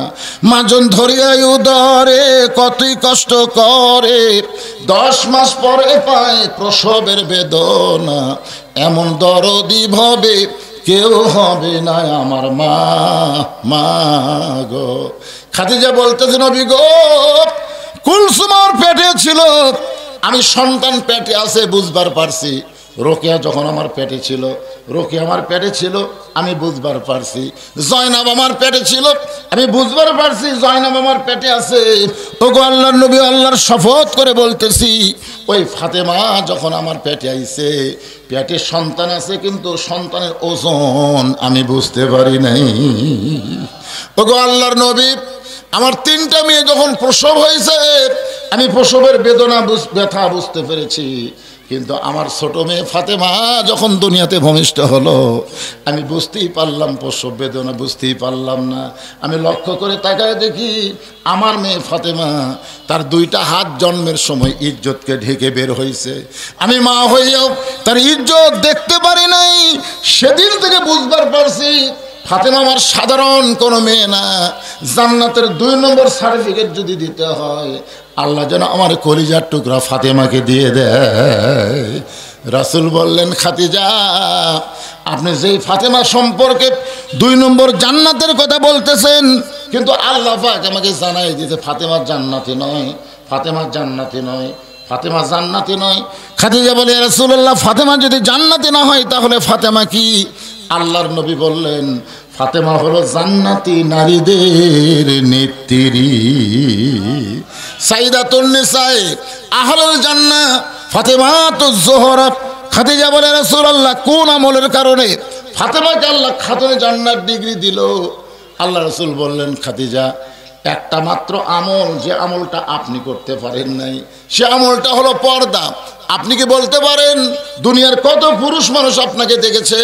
খাদিজা বলতেছে, ইয়া রাসূলুল্লাহ 40 বছর বয়সে যখন আপনাকে স্বামী বলে স্বীকার করলাম, ওই সময় মক্কার সবচাইতে ধনবতী রমণ ছিলাম। এই ধনবতী হওয়ার পিছনে অনেকগুলো ব্যবসা বাণিজ্য আমি চালাইতেছিলাম। এই ব্যবসা বাণিজ্য চালাইতে গিয়া হাজার হাজার পুরুষের সঙ্গে আমার লেনদেন হয়েছে। আমি খাদিজার কপালের সাইজ কেমন, নাকের সাইজ কেমন, মুখের সাইজ কেমন, আমার গায়ের রং কেমন, দুনিয়ার হাজার হাজার পুরুষ বলতে পারে। রাসূল বলে, খাদিজা এখন আপনি বলেন তো আপনার পেটের মেয়ে ফাতেমাকে দুনিয়ার কত পুরুষ মানুষ দেখেছে? খাদিজা কান্দার বল, নবী গো আমি মা হয়ে বলতেছি আমার ফাতেমা পর্দা নিয়ে দুনিয়াতে জন্ম নিয়েছে। রাসূল বলে খাদিজা শুধু পর্দার মধ্যে ফাতেমার জন্ম হয়েছে, এইটা আপনি মা হয়ে বলতে পারেন, কিন্তু আমি নবী হিসাবে বলতেছি এই ফাতেমা পর্দার মধ্যেই বড় হবে, এই ফাতেমা পর্দার মধ্যেই সংসার করবে, এই ফাতেমা পর্দার ভিতর দুনিয়া থেকে বিদায় নিবে।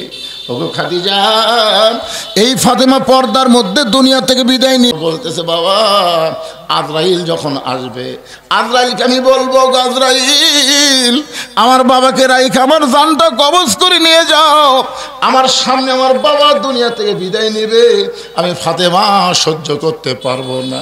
বাবা গো, আজরাইলকে কোনো মানুষের চেহারা নিয়ে আসবে নাকি নিয়ে আসবে? রাসূল কান্দার বলে ফাতেমা রে, আমি আল্লাহর কাছে যাব, তুই কেন বাধা দেস? ফাতেমা বলতেছে বাবা আপনি দুনিয়া থেকে চলে যাওয়ার পর আমি কার আদর পাবো, কার দেখাশোনা করব? রাসূল ভাই রে ফাতেমা আয়, তুই আমার কাছে আয়। ফাতেমার কানে কানে নবী বললেন ও ফাতেমা, আমি দুনিয়া থেকে বিদায় নেওয়ার মাত্র 6 মাস পর তোর সঙ্গে আমার দেখা হবে। এই কথা যেই মাত্র বলেছে ফাতেমা হাসতে হাসতে ঘর থেকে বাইরে আসে। এমন সময় উম্মাহাতুল মুমিনিন এক সময় বলতেন, আয়েশা বলতেন ফাতেমা রে, নবী দুনিয়া থেকে যাওয়ার সময় তুমি যে কান্না কাঁদতেছিলে, একবার নবীর কাছে যাও, একবার জানলার কাছে দাঁড়ায় থাকো, নবী তোমার কানে কানে কি এমন বললো যে এটা বলার পরে তোমার চোখের পানি বন্ধ করে তুমি হাসি দিলাম। ফাতেমা বলে ওগো আমার মা, আমার বাবা দুনিয়া থেকে বিদায় নেওয়ার পর সর্বপ্রথম আমার সঙ্গে দেখা হবে। মাত্র 6 মাস পরে ফাতেমা হযরত আলীকে বুকের মধ্যে নিয়ে গভীর রাত্রে কাঁদতেছে।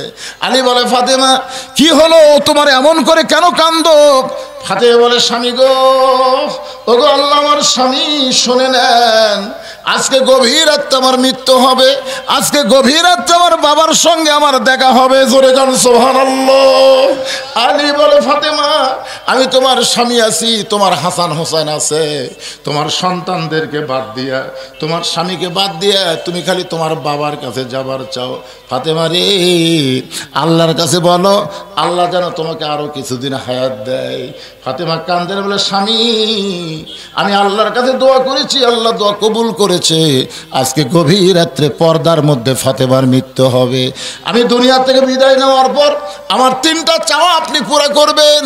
1 নম্বর চাওয়া হলো রাতের অন্ধকারে আমাকে দাফন করবেন। আমার 2 নম্বর চাওয়া হলো আমার কোনো জানাজার ব্যবস্থা আপনি করবেন না। আমার 3 নম্বর চাওয়া হলো আমার লাশটা কিন্তু খাটনিতে তোলা চলবে না। আমি ফাতেমা হিসাব করে দেখলাম 4 জন পুরুষ মানুষ আমার খাটনি কান্দে নিবে, এমন পুরুষ আমার দুনিয়াতে নাই। আমার বাবা যদি থাকতো দুনিয়ায়, মরা মেয়ের লাশের খাটনি বাবা কান্দে নিবার পারতো। আমার হাসান হোসেন যদি বড় হইতো, মায়ের লাশের খাটনি কান্দে নিবার পারতো।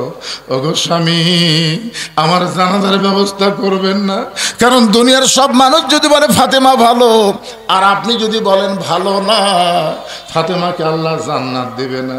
আর দুনিয়ার সমস্ত মানুষ যদি বলে ফাতেমা খারাপ, আর আপনি যদি বলেন ফাতেমা ভালো, এক স্বামীর সার্টিফিকেট আল্লাহ ফাতেমার জন্য 8টা জান্নাতের দরজা খুলে দিল।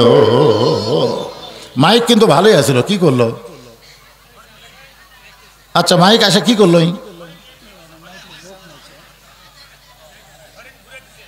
কোন জায়গায় ঘুরে দিল? হরেন আপনাকে শুনতে তো অসুবিধা হচ্ছে না? না সন করলেই বিপদ। এই মাইকের কোনো ডিস্টার্ব নাই, আমি ওয়াজ করতেছি খুব শান্তি পাচ্ছি, কিন্তু এখন আসে কি তো করলো, চনচনি শুরু হয়ে গেল। একটু জিকির করেন লা ইলাহা ইল্লাল্লাহ, জোরে লা ইলাহা, লা ইলাহা ইল্লাল্লাহু মুহাম্মাদুর রাসূলুল্লাহ। গভীর রাত্রে হযরত আলী ফাতেমাকে জান্নাতুল বাকির মধ্যে দাফন করে আল্লাহর কাছে বলতেছে, আল্লাহ ফাতেমা পর্দা নিশি তুমি কবুল করে নাও। এই দোয়া করার পরে তাকায় দেখে সামনে কয়েকটা পুরাতন কবর দেখা যায়। এইমাত্র হযরত আলী নিজ হাতে ফাতেমাকে দাফন করেছে, সেই নতুন কবর নাই। গোটা জান্নাতুল বাকি দৌড়ায় বলে ফাতেমার কবর, ফাতেমার কবর। কে যেন ডাকতে বলে, আলী রে, ফাতেমা পর্দানিশী, আমি আল্লাহ জোহরা ডিগ্রি দিয়া ফাতেমার কবরটাকে কিয়ামত পর্যন্ত পর্দা করে দিয়েছি। আমার মায়েরা যারা পর্দার অন্তর আছেন মা, আজকে যত আলোচনা পুরুষদের জন্য করি, আপনাদের 1 নম্বর আমল হলো পর্দা। পর্দা যদি ঠিক না থাকে, আপনি যতই রোজা করেন, যতই নামাজ পড়েন, একটা ইবাদত আল্লাহর দরবারে কবুল হবে। এখন বলেন তো, এই পর্দা মেয়েরা করবে, মেয়েরা পর্দা করবে, কিন্তু পর্দার ব্যবস্থা কারা করবে? মেয়েরাই, মেয়েরাই। আল্লাহ রাসূল কেন বললেন আর দায়ুসুল আয়াদুল জান্নাহ, দায়ুস কোনোদিন জান্নাতে যাবে না। সাহাবারা বললেন, ইয়া রাসূলুল্লাহ, দায়ুস কোন নারী? রাসূল, দায়ুস কোন নারী না, দায়ুস ওই সকল পুরুষ মানুষ যাদের অধীনে নারীরা পর্দা করে না। এখন আপনারা যারা এখানে বসে আছেন, শুধু নামাজের আইন পাস না, কোরআন দিয়ে যখন বাংলাদেশ চলবে, পর্দার আইনও বাংলাদেশে পাস হবে। জোরে কোন কথা ঠিক কি না? এই জন্য ইয়া আইয়ুহাল্লাযীনা আমানুত্তাকুল্লাহা ওয়া কুনু মাস সাদিকিন। সবচেয়ে বেশি দান করেছে পুরুষ না মহিলা? এই দে, আমি মহিলার কথা বলতে নামই করে দিয়েছে খাদিজা। মাশাআল্লাহ, দেখিয়া নবীর মুজিজা, ধন্য বিবি খাদিজা, জীবন যৌবন করিলেন অর্পণ। ওগো নবী, দয়ার নবী গো, আপনি হলেন খাদিজার জীবন। দিয়ে দেন, সবাই দিয়ে দেন। টাকা দেওয়ার পরেই ইয়া আইয়ুহাল্লাযীনা আমানুত্তাকুল্লাহা ওয়া কুনু মা'আস সাদিকিন। এরপর আমি আপনাদের সামনে আলোচনা করব। দিয়ে দেন, ব্যাগের মধ্যে দিচ্ছে, সবাই বার করেন। সবাই, আল্লাহর ঘর, ঘর কার? সবাই জবান খুলে বলতে হবে, ঘর কার? আরো জোরে বলতেছে না কারা কারা? যে ওয়াক্তিয়া মসজিদের জন্য আজকের মাহফিল, এই ঘর কি আপনার না আল্লাহর? তাহলে সবাই বলেন, ঘর কার? আল্লাহ বলেছেন, ফালিয়াবুদু রাব্বা হাযাল বাইত আল্লাযী আত'আমাহুম মিন জু'ইন ওয়া আমানাহুম মিন খাউফ। ভারত যতই পেঁয়াজ বন্ধ করে দেখ, ভারত চিনি বন্ধ করে দেখ, ভারত আলু বন্ধ করে দেখ, তোমাকে রেজেকের কোনো চিন্তা করা লাগবে না। তোমরা ওই ঘরের মালিকের ইবাদত করো। ইবাদত করার সঙ্গে সঙ্গে আল্লাহ তোমাদের 2টা পুরস্কার দেবে। 1 নম্বর পুরস্কার হলো তোমাদের যাবতীয় রেজেকের পেরেশানি আল্লাহ দূর করে দিবে। সমস্ত ভয় থেকে আল্লাহ তোমাকে পুরাপুরি নিরাপত্তা দিয়া দিবে। আপনার বলেন তো, ভারত যে আমাকে পেঁয়াজ বন্ধ করে দিছে, পেঁয়াজের দাম আজকে বেশি না কম? আয় আয়, কি বুঝতেছেন ভাই? বিপদের সময় আমরা যে দোয়া পড়ি রে, সেই দোয়া আমরা বসে থুছি। তোর এখন ঠিক না? কি দোয়া? সবাই কর না কেন? দোয়ার নাম কি? ইউনূস নবীরে খাইলো মাছেতে গিলিয়া, ফেরেশতা পাঠাইলেন আল্লাহ ইসমে আজম দিয়া।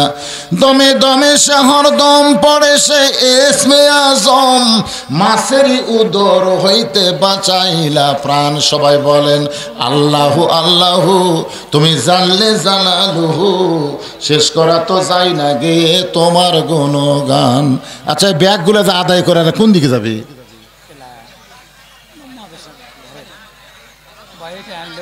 না না, ঘর যাচ্ছে না কোন সাইডে যাচ্ছে?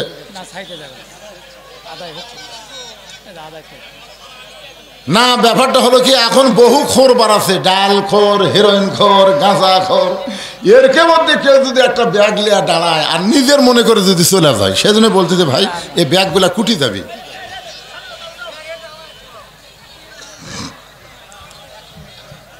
আপনাদের মধ্যে এমন কি কোনো আল্লাহর বান্দা নাই? আজকে মসজিদে প্রথম নামাজ হবে আসরের নামাজ। লাইলাতুল মিরাজ আসরের নামাজ যখন নবীকে দেওয়া হলো, নবী জিজ্ঞেস করলেন, ইয়া রাসূলুল্লাহ, এই আসরের নামাজ পড়লে আপনি আমার উম্মতের উপর কেমন খুশি হবেন? সেই নামাজ আমাদের সামনে আসতেছে, নাম কি? আল্লাহ বলেন, হাবিব, আপনার উপর যেই কোরআন নাজিল করেছি, এই কোরআনের মধ্যে সবচাইতে বেশি যেই নবীকে নিয়ে গল্প হয়েছে, এই নবীর নাম হলো মুসা কালিমুল্লাহ। তোর নাম কি? মুসা কালিমুল্লাহ। ভারত আমাদের হুমকি দিছে, 3 দিকে ভারত, একদিকে সাগর। এই মুসা নবীর জীবনও এমন অবস্থায় ছিল, 3 দিকে ফেরাউনের সৈন্য লাঠি সোটা নিয়ে, আর একদিকে হলো সাগর। আল্লাহ একজন বান্দা 500 টাকা দান করছে, আল্লাহ দান কবুল করেন। এরকম ওয়াজ চলবে, দিনের মাহফিল বোঝেন না যে আলাদাভাবে যে 8 ঘন্টা আপনাকে আদায় করবো সে সময় আছে। আপনাকে বিবেক দিয়েই দান করা লাগবে, যে হুজুর ওয়াজ করতে থাক, আমরা দিতে থাকি। খালাতো ভাই আবু তাহের পরিবার সহ দোয়া চায়, অসুস্থ, 1000 টাকা দান করেছে, আল্লাহ দানকে কবুল করেন। সকলে বলে আল্লাহুম্মা আমিন। আমি এখানে আইছি 12টার সময়, 12টার সময় আমি আপনাকে এখানে আইছি। জোহরের পর আমাকে তুলে দিবে, জোহরের পর খাবার দিল।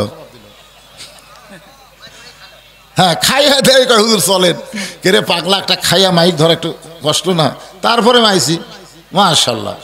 তো এখন দিনের মাহফিল আপনারা বুঝতেছেন, চারিদিকে যখন আসরের আজান দিবি তখন যে আমি ওয়াজ করি ফতুয়াবাদি হবি, এটা হুজুর করে চারিদিকে আজান দিল নামাজের জন্য আর ওয়াজ করতেছে। এই জন্য আপনাকে বিবেক দিয়ে দান করেন তো দেখি।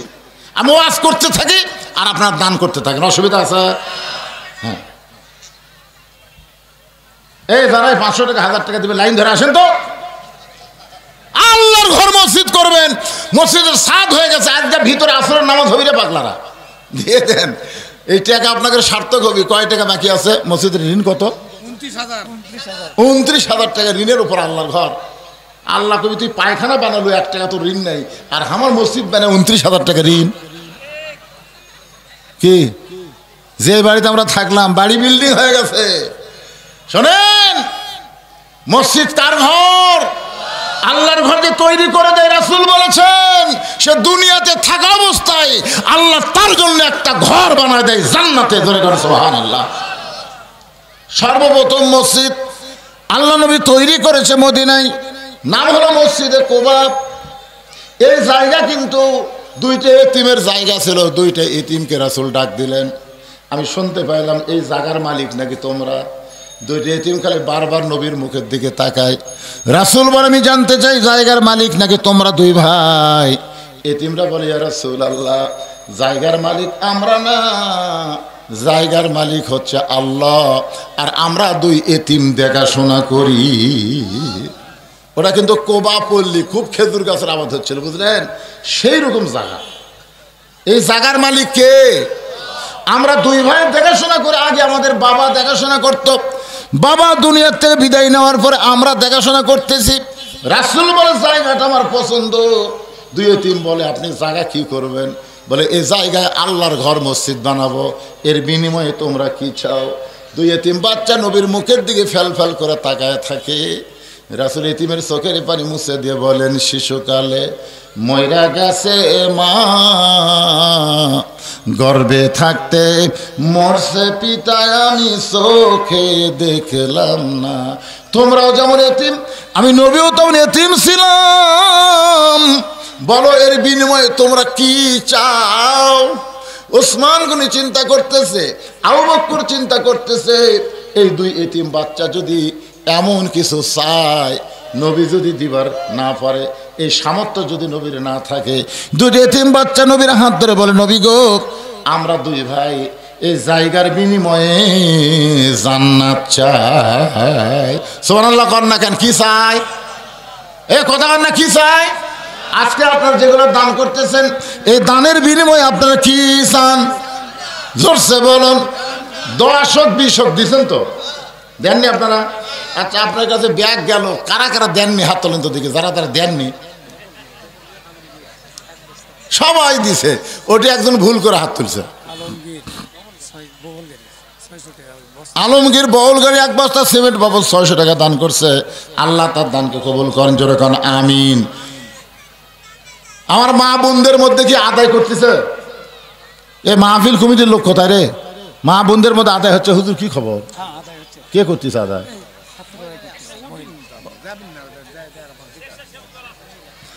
আমার মায়ের আল্লাহর রাস্তে বেশি বেশি দান করবেন। শোনেন যে কথা বলতেছি, আল্লাহ বললেন, হাবিব আপনার উপর যেই কিতাব নাজিল করেছি, এই কিতাবের মধ্যে সবচাইতে বেশিবার যেই নবীকে নিয়ে গল্প হয়েছে, এই নবীর নাম কি? কয় না, জোরে বলেন নাম কি? মুসা খালিল, মুসা কালিমুল্লাহ। 3 দিক থেকে ঘিরে ধরছে ফেরাউনের সৈন্যরা, হাতত লাঠি। মুসা রে পলাবি কোন দিক দিয়ে? খুব তো লাফালাফি করলি, দৌড়াদৌড়ি করলি, এখন পলাবি কোন দিক দিয়ে? মুসা নবী একটা বার সাগরের দিকে তাকায় না। আল্লাহ বলে মুসা, ফেরাউন বারবার বলতেছে পলাবি কোন দিক দিয়ে, তুমি কি একটা বার তাকাবা না? মুসা বলতেছে আল্লাহ আমি তো জানি আমার সামনে বিশাল সাগর। আল্লাহ বলে তুমি জানলে হবে না, নাসরুম মিনাল্লাহি ওয়া ফাতহুন কারীব ওয়া বাশশিরিল মুমিনিন। তোমার হাতের লাঠি দিয়ে একটা আঘাত করো, এক আঘাতে আল্লাহ 12 লাইন রাস্তা বানায় দিয়েছে। জোরে গান সুবহানাল্লাহ। 3 দিক থেকে ভারত যদি আমাদেরকে আক্রমণ করে, আমরা কিন্তু মুসার গ্রুপ। জোরে কোন কার গ্রুপ? কথা কন না কেন, কার গ্রুপ? আমাদের জন্য আল্লাহ কি বঙ্গোপসাগর রাস্তা বানাবার পারে কি পারে না? 12 লাইন রাস্তা হয়ে গেছে। কি রওশনার একজন মা দেখে মেয়েকের মধ্যে না গেলে এই রওশনার এটি আসে। আচ্ছা, অন্য লোকের হাতে রওশনারা মা 500 টাকা দান করে, আল্লাহ মায়ের দানকে কবুল করেন। যে নিয়তে রওশনারা দান করলো আল্লাহ তার নেক নিয়ত দেখে কবুল করেন। অনেক মায়েরা কিন্তু বাপের কথা মায়ের কথা বেশি চিন্তা করে। দেখবেন নাইরা এসে বাপের বাড়ি এসে দেখে বাবা নাই, ভাই আর ভাবি ঘরের মধ্যে খেলে কোট কোট কোট কোট করতেছে। তো বোন এখন দরজার কাছে কান শুনে, ভাবি বলতেছে তোমার বোন যে আলো কয়দিন? এক দৌড়ে মায়ের ঘরে যায়, বাবার ঘরে যায়, বাবার ঘরের মধ্যে কান্দে, বাবা তুমি নাই, মা তুমি নাই। আজকে ওয়াজ শুনবার আইছে বাড়িতে, ভাই আর ভাবি খালি কুটকুট করতেছে। অথচ ওই বাবা ওই ভাইয়ের দিছে 10 বিঘা জমি আর বোনক দিছে 1 বিঘা জমি। জোরে কোন ঠিক কি না? মরার সময় ভাইকে বলে গেছে বাবা আমি মরে যাচ্ছি, এই বোনকে মাঝে মধ্যে নিয়ে আসবি, খাওয়াবি দাওয়াবি। আরে এত সম্পদ নিয়ে আজকে ভাবির বুদ্ধি শোনা, বইয়ের বুদ্ধি শোনা, অনেক ভাই বোনকে দেখবার পারে না। এরকম আছে না নাই? আজকে সেই সমস্ত মায়েরা আফসোস করতেছে যে আমার বাবা মা কবরে গেছে, বাপ মা রুহের মাগফিরাতে এই মসজিদের জন্য 1000 টাকা দেন মা, আল্লাহ আপনার বাপ মার কবরকে জান্নাতের টুকরা বানায় দেবে। জোরে কোন সুবহানাল্লাহ। যে কথা বলতেছিলাম, 3 দিকে ফেরাউন লাঠি নিয়ে আক্রমণ করেছে। মুসা নবী 12 লাইন রাস্তা পাইছে। 12 লাইন রাস্তার মধ্যে সবচাইতে বড় লাইন রাস্তায় মুসা নবী তার সাঙ্গ পাঙ্গ নিয়ে এক নিয়তে 4 রাকাত নামাজ পড়ে। ওই 4 রাকাত নামাজ আল্লাহর কাছে এতই ভালো লাগছে, আল্লাহ বলে হাবিব ওই মুসা নবীর 4 রাকাত নামাজ আপনার উম্মতের জন্যে আসরের 4 রাকাত হিসাবে দিয়ে দিলাম। আপনার উম্মতের আসরের 4 রাকাত নামাজ ফরজ যখন জামাতের সঙ্গে আদায় করবে, মুসা নবীর সমপরিমাণ সওয়াব আমি আল্লাহ তাদের আমল নামায় দিয়ে দিব। আজকে মাহফিল শেষ হলে এই মসজিদ আসরের নামাজের জামাত হবে। সবগুলো তো ধরবে না, যে কয়টা ধরবে আমরা মসজিদে পড়বো, বাদ বাকি আমরা এই মাহফিল আদায় করব আসরের নামাজ। ধরে বলেন কোন নামাজ? কারা কারা পড়বেন না? না না হাত তুলবার বলতেছি না, যারা যারা পড়বি না। আরে মান তারাকা সালাতু মুতাম্মিদান ফাকাত কাফারা, ইচ্ছা করে 1 ওয়াক্ত নামাজ যারা বাদ দিল আল্লাহর সঙ্গে তারা কুফরি করলো। ঠিক কিনা বলেন? এখন আসেন অকুনু মা সাদিকিন। যদি ইমানদাররা আল্লাহর ভয় কলিজার মধ্যে রাখতে চায় তাহলে সত্যবাদীদের সাথী হওয়া লাগবে। আপনারা বলেন তো দুনিয়াতে যত কথা আছে তার মধ্যে সবচেয়ে সত্য কথার কিতাবের নাম কি? আপনারা বলেন তো এই কোরআনের মধ্যে একটা কথা মিথ্যা আছে? এজন্যে কেউ কেরাত করলে শেষে কি বলে? সাদাকাল্লাহু আলিয়্যুল আযীম। সাদাকাল্লাহ মানে কি? যা কিছু বললাম সত্য কথা বললাম। এখন এই সত্যবাদী বলতে কোরআন থেকে যারা কথা বলে, কোরআনের রাজনীতি যারা করে, বাংলাদেশে যারা কোরআন মোতাবেক দেশ চালাবার চায়, এদের সাথে আমাকে হওয়ার দরকার আছে না নাই? জোরে কেন আছে না? না আর কথা কয় না, আছে না নাই? সব দেখা শেষ। এখন আগামীতে আমরা কি দেখব এই দেখা নিয়ে আপনারা একটু চিন্তা ভাবনা করবেন, বুঝলেন? চিন্তা ভাবনা করবেন। কারণ বহু দেখেছি আমরা, বহু দেখেছি। শহীদ জিয়াকে দেখেছি, এরশাদ চাচাকে দেখছি, আর শেখ মুজিবুরকে আমরা সবাই ভালো খুব একটা দেখিনি। আমাকে বুড়ার মতন দেখতেছেন কিন্তু না, ওই সময় আমার বয়স খুব একটা হয়নি। কিন্তু শহীদ জিয়ার সময় আমার বয়স মোটামুটি হয়েছিল। দেখেন 4.5 বছর তিনি বাংলাদেশ চালাচ্ছে। কয় বছর? 4.5 বছর। ওনার জীবনের মধ্যেই 2 ছেলেকে ওনার স্ত্রী স্কুলে ভর্তি করতে গেছে, স্কুলে ভর্তি করতে গেছে, গায়ের কাপড় পুরাতন। তো এখন হেড স্যার বলতেছে যে তোমাদের বাপের নাম কি? তখন বলতেছে আমাদের বাপের নাম, মায়ের মুখের দিকে তাকায়, খালি মায়ের মুখের দিকে তাকায়। তখন হেড স্যার বলে তোমাদের বাপের নাম জিজ্ঞাসা করি, মায়ের মুখের দিকে তাকাও খায়। তখন বলে আমার বাপের নাম হলো জিয়াউর রহমান। হেড স্যার বলতেছে এটা কোন জিয়া? তো মায়ের দিকে তাকায়, আরাফাত আর কোকো 2 ভাই মায়ের দিকে তাকায়। মা তখন চোখে টিভিতে বলতেছে বল, বাপ নিষেধ করছে, খবরদার আমার পরিচয় দিয়ে ভর্তি না হস। তো এখন বাপ এটা কোন জিয়া? তখন কি বলবি? তখন বলছে প্রেসিডেন্ট জিয়া। যেই কথা প্রেসিডেন্ট, হেড স্যার লাভ ধরছে, প্রেসিডেন্ট জিয়ার ছেলে আপনারা তো এরকম পুরাতন কাপড় খাওয়া দিচ্ছেন কেন? বলে আমার বাবা তাই যে আর্মির কাপড় পায়, যে কাপড় সরকার থেকে পাইছে সে কাপড় পুরাতন হয়ে গেলে সেই কাপড় পরিষ্কার করে ওই কাপড় দিয়ে আমাদের প্যান্ট শার্ট বানায় দেয়। বাংলাদেশ থেকে যখন বিদায় নিল, শহীদ জিয়াকে কিন্তু বাংলাদেশের মানুষেরা হত্যা করেনি, ভারতের ইন্ধনে শহীদ জিয়াকে হত্যা করা হয়েছে। ধরে কোন কথা ঠিক কি না? কারণ জিয়া রহমান থাকলে তো ওই যে তালপট্টির খবর আপনাদের মনে আছে? ভারত কিন্তু তালপট্টি দখল করে বসেছিল। তালপট্টি কেবারে মুরব্বীরা তালপট্টির কথা মনে নাই? জিয়া রহমান কি বলছিল? আয়, কারণ তোরা সৈন্য আর আমি সৈনির কি মেজর জেনারেল। আয়, এমন এক ভয় দেখাচ্ছে, তালপট্টি ছাড়া ভারত চিন্তা করলো জিয়া রহমানকে হত্যা করা লাগবে। শহীদ জিয়া হয়ে গেল।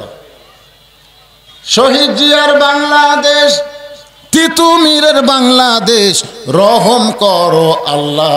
সবাই বলেন রহম করো আল্লাহ। যখন ধর্মনিরপেক্ষ সংবিধানে লেগেছিল, ওই সময় শহীদ প্রেসিডেন্ট জিয়াউর রহমান আল্লাহর উপরে সর্বময় আস্থা নিয়ে বিসমিল্লাহির রহমানির রহিম শুরু করে দিলেন। কথা কন না কেন? সেই শহীদ জিয়ার দল কিন্তু ইসলামী দল। কিন্তু এখন যে বিএনপি, এইটা নিয়ে আমাকে একটু চিন্তা হচ্ছে। এই বিএনপির আসল নেতা কি ফখরুল ইসলাম না তারেক জিয়া? তারেক জিয়ার প্রত্যেকটা কথা অত্যন্ত সুন্দর। আসলে উনি বিদেশে গেছে, ম্যাচিউর হয়ে গেছে। আমি তো মনে করতেছি যেদিন তারেক জিয়া বাংলাদেশে আসবে, বিমানবন্দরে জায়গা হই মানে 50-60 লক্ষ মানুষ তাকে অভ্যর্থনা জানাবে। তোর এখন কথা ঠিক কিনা?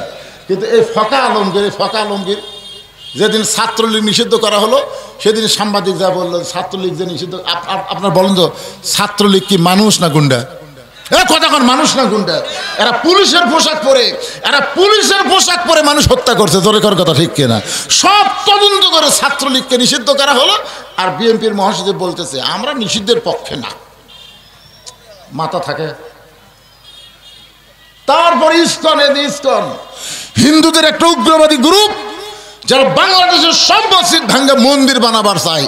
এই ইসকন গ্রুপকে নিষিদ্ধ করার কথা যখন বলা হচ্ছে, সাংবাদিক ফকাল বন্ধুর কাছে বলতেছে কি খবর আপনার? নিষিদ্ধ করার পক্ষে আমরা না, এমনকি আওয়ামী লীগ নিষিদ্ধ করার পক্ষে না, আওয়ামী লীগ লিয়ে নাকি ভোটার দাঁড়াবি।